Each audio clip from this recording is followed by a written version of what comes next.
இன்னைக்கு நம்ம வாழ்க்கைக்கு வெளிச்சம் தரக்கூடிய ஒரு அற்புதமான திருக்குறளை பத்தி பார்க்கலாம். ஒருமையுள் ஆமைபோல் ஐந்தடக்கல் ஆற்றின் எழுமையும் ஏமா புடைத்து. இந்த 2 வரிகளுக்குள்ள ஒரு பெரிய வாழ்க்கை ரகசியமே அடங்கியிருக்கு. வாங்க இந்த ஆழமான கருத்தை ஒரு சின்ன அழகான கதை மூலமா புரிஞ்சுக்கலாம். இப்போ ஆமைன்னு சொன்னா நமக்கு என்ன ஞாபகம் வரும்? அதோட மெதுவான நடைதானே. ஆனா அதோட உண்மையான பலம் அது இல்ல. ஆபத்து வர்றப்போ தன் உறுப்புகளை எல்லாத்தையும் சட்டுன்னு ஓட்டுக்கூட இழுத்து தன்னை பாதுகாத்துக்குது பாருங்க. அதுதான் அதோட மிகப்பெரிய சக்தி. ஆமா, நம்மளோட சக்தியும் கிட்டத்தட்ட அது மாதிரி தான்.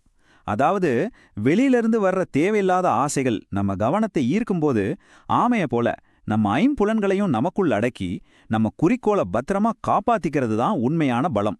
இதைத்தான் நாம சுய கட்டுப்பாடுன்னு சொல்றோம்.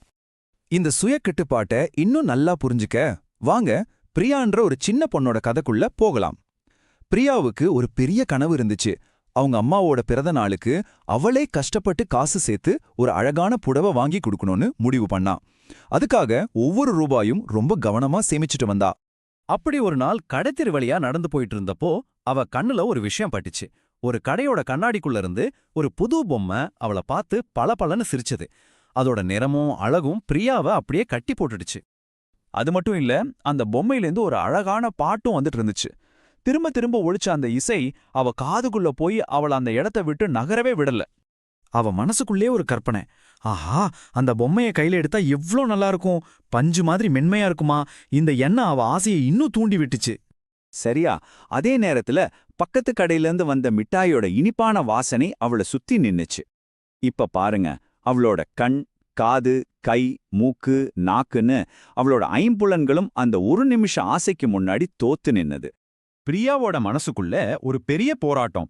இப்போ இந்த பொம்மைய வாங்கி சந்தோஷப்படுறதா, இல்ல இவ்வளவு நாள் கஷ்டப்பட்டு சேமிச்ச காசுல அம்மா முகத்துல பார்க்க போற அந்த சந்தோஷத்துக்காக காத்து இருக்கிறதா?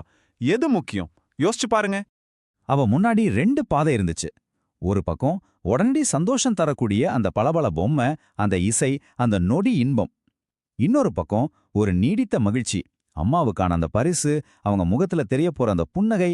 அது வாழ்க்கை முழுக்க மறக்க முடியாத ஒரு நினைவா இருக்குமே. பிரியா எதை தேர்ந்தெடுக்க போறா? திடீர்னு அவளுக்கு அந்த ஆமை ஞாபகம் வந்துச்சு.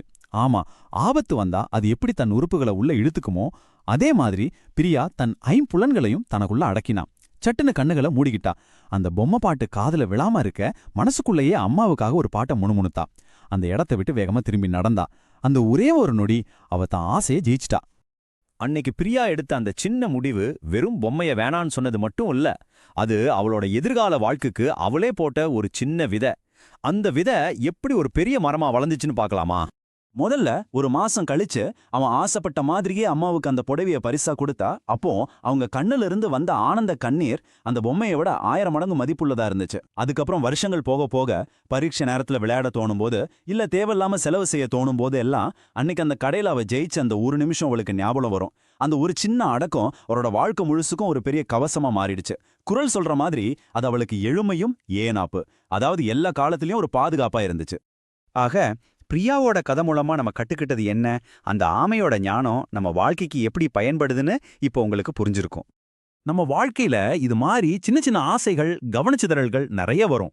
ஆனா ஒரே ஒரு முறை ஆமைய போல நம்ம ஐம்புலன்களையும் அடக்கி நம்ம குறிக்கோளுக்கு உண்மையா இருந்துட்டா போதும். அந்த ஒரு வெற்றி நமக்குள்ள ஒரு பெரிய தைரியத்தை கொடுக்கும். அதுவே நம்ம வாழ்க்கை முழுக்க நம்மளை பாதுகாக்கிற ஒரு கவசமா மாறிடும். ஞாபகம் வச்சுக்கோங்க, ஒரு சின்ன சுய கட்டுப்பாடு தான் ஒரு நிறைவான வாழ்க்கைக்கு ஆதாரம்.